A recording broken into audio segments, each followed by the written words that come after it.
Hello student, welcome है आपका हमारे यूट्यूब चैनल में। तो यह जो क्लास है हिंदी के प्रैक्टिस सेट 7 की क्लास है। इस प्रैक्टिस सेट में जो प्रश्न हैं काफ़ी महत्वपूर्ण प्रश्न हैं और यह प्रश्न आगामी आने वाले ग्रुप सी एग्ज़ाम के लिए काफ़ी महत्वपूर्ण है।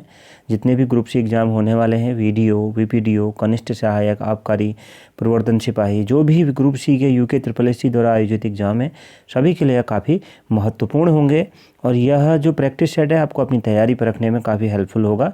इसका PDF आप टेलीग्राम चैनल से डाउनलोड कर सकते हैं, लिंक उसका डिस्क्रिप्शन में है। और यह जो प्रैक्टिस सेट है आपको मतलब आपने तैयारी किस लेवल पर है एग्ज़ाम की दृष्टि से, तो उसके लिए काफ़ी हेल्पफुल होगा। और अपना स्कोर कमेंट बॉक्स में ज़रूर बताइएगा क्या स्कोर रहा। स्कोर आपको अपने तैयारी का अपना स्तर परीक्षा के हिसाब से परखने के लिए काफ़ी हेल्पफुल होता है। तो चलिए शुरू करते हैं आज की क्लास को। पहला क्वेश्चन है प्राप्तांक में समास है। तो प्राप्तांक में जो समास है वह कौन सा समास है, तो काफ़ी महत्वपूर्ण प्रश्न है यह। तो इसमें है ऑप्शन डी, इस प्रश्न का राइट आंसर हो जाएगा। तत्पुरुष समास इसमें है। दूसरा प्रश्न है त्रिफला में समास बताइए। तो त्रिफला में समास ऑप्शन बी, द्विगु समास है। तो ऑप्शन बी इस प्रश्न का राइट आंसर होगा। अगला प्रश्न है क्वेश्चन नंबर 3, निम्न में से कौन सा वर्णिक छंद है। तो राइट आंसर हो जाएगा ऑप्शन डी, ये सभी वर्णिक छंद हैं। इंद्रवृजा, कवित्त, सवैया, यह सभी वर्णिक छंद हैं। अगला प्रश्न है प्रश्न नंबर 4, कौन सा छंद 22 से 26 वर्ण और 4 चरणों वाला है दिए गए ऑप्शंस में से। तो ऑप्शन सी सवैया, ऑप्शन सी इस प्रश्न का सही उत्तर होगा। अगला प्रश्न है वीर तुम बड़े चलो, धीर तुम बड़े चलो, सामने पहाड़ हो, सिंह की दहाड़ हो, तुम कभी रुको नहीं, तुम कभी झुको नहीं। उपरोक्त पंक्तियों में कौन सा रस प्रयुक्त हुआ है। तो राइट आंसर हो जाएगा ऑप्शन सी, वीर रस। ऑप्शन सी इस प्रश्न का सही उत्तर होगा। अगला प्रश्न है प्रश्न नंबर 6, एक दंत में समास बताइए। तो ऑप्शन सी बहुव्रीहि समास है इसमें।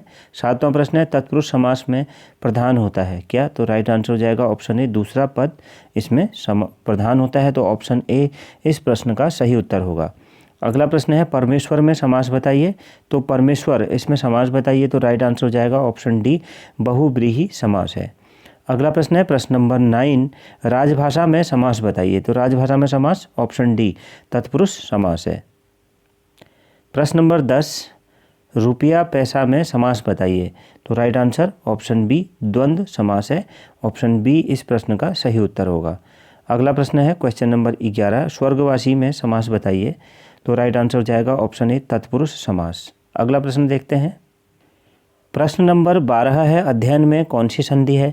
तो राइट आंसर हो जाएगा ऑप्शन डी, यण संधि अध्ययन में है। 13वां प्रश्न प्रत्येक का संधि विच्छेद है। तो राइट आंसर क्या हो जाएगा इसका, ऑप्शन बी, प्रति प्लस एक। तो ऑप्शन बी इस प्रश्न का राइट आंसर हो जाएगा। 14वां प्रश्न टिकाऊ में प्रत्यय बताइए। तो टिकाऊ में जो प्रत्यय है वह कौन सा है। तो राइट आंसर हो जाएगा ऑप्शन डी, आऊ प्रत्यय है। 15वां प्रश्न तैराक में कौन सा प्रत्यय है। तो तैराक में कौन सा प्रत्यय है, राइट आंसर हो जाएगा ऑप्शन बी, आक प्रत्यय इसमें है। 16वां प्रश्न है तिरस्कार का संधि विच्छेद होगा। तो राइट आंसर क्या हो जाएगा इसका, ऑप्शन ए, तिरस प्लस कार। तो ऑप्शन ए इस प्रश्न का सही उत्तर हो जाएगा, तिरस प्लस कार। अगला प्रश्न है शंकर का सही संधि विच्छेद क्या है। तो शंकर का सही संधि विच्छेद, तो राइट आंसर क्या हो जाएगा इसका, ऑप्शन ए, सम प्लस कर। तो ऑप्शन ए इस प्रश्न का राइट आंसर हो जाएगा, सम प्लस कर। अगला प्रश्न है व्यर्थ का सही संधि विच्छेद क्या है। तो राइट आंसर क्या हो जाएगा, ऑप्शन सी, वी प्लस अर्थ। तो ऑप्शन सी इस प्रश्न का राइट आंसर हो जाएगा। अगला प्रश्न है प्रश्न नंबर 19, निष्फल किस प्रकार की संधि है। तो राइट आंसर क्या हो जाएगा, ऑप्शन सी, विसर्ग संधि है। ऑप्शन सी इस प्रश्न का सही उत्तर होगा। अगला प्रश्न है प्रश्न नंबर 20, छंदमाला किसकी रचना है। तो छंदमाला किसकी रचना है, ऑप्शन सी, केशव दास की रचना है। प्रश्न नंबर 21, गिराना किस प्रकार की क्रिया है। तो राइट आंसर हो जाएगा ऑप्शन सी, प्रेरणार्थक क्रिया है गिराना। अगला प्रश्न है प्रश्न नंबर 22, विशिष्ट का विपरीतार्थक शब्द है क्या। तो राइट आंसर क्या हो जाएगा, ऑप्शन बी, सामान्य विशिष्ट का विपरीतार्थक शब्द है। प्रश्न नंबर 23, साकार का विपरीतार्थक शब्द क्या है। तो राइट आंसर क्या हो जाएगा, ऑप्शन बी, निराकार इसका विपरीतार्थक शब्द है। अगला प्रश्न देखते हैं। यहाँ पर एक निर्देश दिया गया है प्रश्न नंबर 24 और 25 के लिए। निम्नलिखित प्रत्येक वाक्य के नीचे 4 विकल्प दिए गए हैं, उनमें कोई एक विकल्प उक्त वाक्य का शुद्ध रूप है, उसका चयन कीजिए। तो यहाँ पर शुद्ध रूप बताना है हमें चुन करके। तो 24वां प्रश्न है, वाक्य है इस लड़की ने दही गिरा दी। तो इसका शुद्ध रूप क्या हो जाएगा? तो राइट आंसर क्या हो जाएगा? ऑप्शन ए, इस लड़की ने दही गिरा दिया। तो ऑप्शन ए इस प्रश्न का सही उत्तर हो जाएगा। अगला प्रश्न है आंसू से आंचल भीग गई। तो इसका शुद्ध रूप क्या हो जाएगा 25वें प्रश्न का? ऑप्शन ए, आंसू से आंचल भीग गया। तो ऑप्शन ए सही उत्तर होगा। अगला प्रश्न है प्रश्न नंबर 26, भविष्य में होने वाला के लिए एक शब्द है। तो राइट आंसर ऑप्शन ए, भावी। ऑप्शन ए इस प्रश्न का सही उत्तर होगा।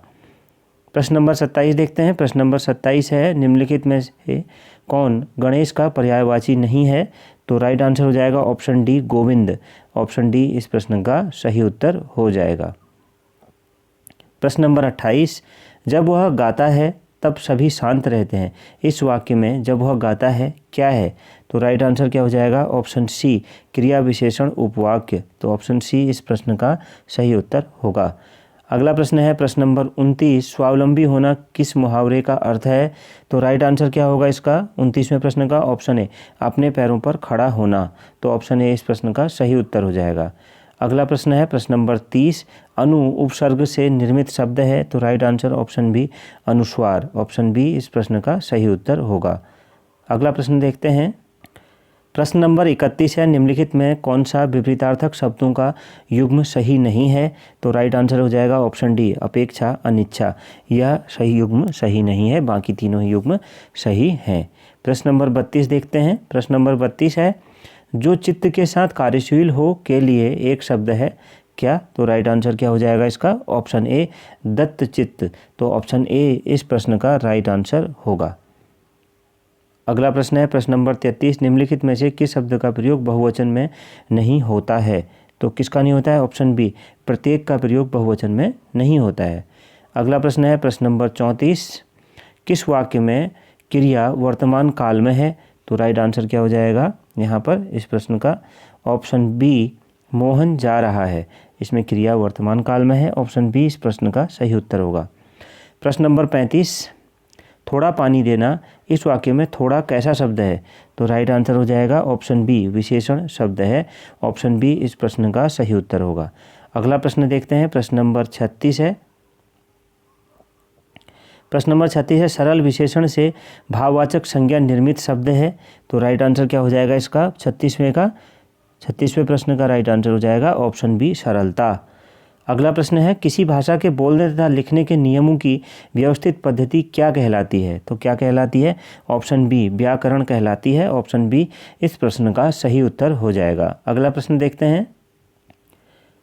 प्रश्न नंबर 38 है, गगनांचल में कौन सा समास प्रयुक्त है? तो कौन सा है? ऑप्शन ए, इसमें तत्पुरुष समास प्रयुक्त है। अगला प्रश्न है प्रश्न नंबर 39, निम्न में कौन संयुक्त स्वर का उदाहरण नहीं है? तो कौन नहीं है? ऑप्शन डी, यहाँ पर राइट आंसर हो जाएगा आ, संयुक्त स्वर का उदाहरण नहीं है। तो ऑप्शन डी इस प्रश्न का सही उत्तर होगा। अगला प्रश्न है प्रश्न नंबर 40, वर्णों के मेल से जिस सार्थक वर्ण समूह या ध्वनि समूह की सृष्टि होती है उसे कहते हैं ऑप्शन बी, शब्द कहते हैं। ऑप्शन बी इस प्रश्न का सही उत्तर हो जाएगा। अगला प्रश्न है प्रश्न नंबर 41, इनमें से कौन सा शब्द शुद्ध वर्तनी वाला है? तो राइट आंसर क्या हो जाएगा? ऑप्शन ए, पारगम्य। ऑप्शन ए इस प्रश्न का सही उत्तर हो जाएगा। अगला प्रश्न है प्रश्न नंबर 42, हिंदी भाषा का कौन सा रूप मानक हिंदी के रूप में स्वीकार किया गया है? तो ऑप्शन सी, खड़ी बोली। ऑप्शन सी इस प्रश्न का सही उत्तर होगा। अगला प्रश्न है प्रश्न नंबर 43, आलोचना का पर्यायवाची है। तो आलोचना का पर्यायवाची ऑप्शन सी, समीक्षा। ऑप्शन सी इस प्रश्न का सही उत्तर होगा। अगला प्रश्न है प्रश्न नंबर 44, कुश की नोक सी तीखी बुद्धि को कहते हैं क्या? तो राइट आंसर हो जाएगा इसका क्या? काफ़ी आसान सा प्रश्न है, कुशाग्र बुद्धि। ऑप्शन सी राइट आंसर हो जाएगा। प्रश्न नंबर 45, शुद्ध आत्मा का मनुष्य कहलाता है क्या? कहलाता है ऑप्शन डी, शुद्धोधन कहलाता है। ऑप्शन डी राइट आंसर होगा। अगला प्रश्न देखते हैं। प्रश्न नंबर 46 है अभिजात्य का विलोम शब्द, अभिजात्य का विलोम बताइए। तो राइट आंसर हो जाएगा ऑप्शन सी अकुलीन। ऑप्शन सी इस प्रश्न का राइट आंसर होगा। अगला प्रश्न है अतिवृष्टि का विलोम क्या होगा। तो अतिवृष्टि इसका विलोम क्या हो जाएगा। ऑप्शन ए अनावृष्टि। 48वां प्रश्न अभिशंसा में कौन सा उपसर्ग है। तो अभिशंसा इसमें कौन सा उपसर्ग है। ऑप्शन बी अभी इसमें उपसर्ग है। प्रश्न नंबर 49 अवलोकन में प्रयुक्त उपसर्ग है। तो ऑप्शन बी अव। ऑप्शन बी राइट आंसर हो जाएगा। और इस 7वें प्रैक्टिस सेट का अंतिम सवाल देखते हैं। निर्विवाद का संधि विच्छेद क्या होगा। तो ऑप्शन ए निह प्लस विवाद। ऑप्शन ए इस प्रश्न का सही उत्तर हो जाएगा। तो इस प्रैक्टिस सेट में आपका क्या स्कोर रहा कमेंट बॉक्स में ज़रूर शेयर करिएगा। मिलते हैं नेक्स्ट क्लास में। Thank you very much.